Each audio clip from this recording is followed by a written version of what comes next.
Hey guys, hope you're having a great day. If you're watching, you're either a dummy or a super devoted subscriber. Either way, thanks for clicking on my video. Let's get started.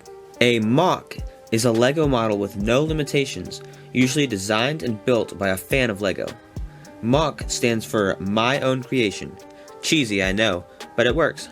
No limitations means a MOC can be as small or as big as the builder wants it to be, and it can use Lego connections that technically are not allowed. MOCs generally have quite a high piece count compared to Lego sets, and they are often super detailed, though they're usually a bit fragile. For more pictures of awesome MOCs, go check out BrickVault's weekly Top 10 MOCs videos. They're great. Anyway guys, hope you learned something from this video. Please like if you did learn something, and subscribe to my channel for more awesome videos. See you guys next week. Bye.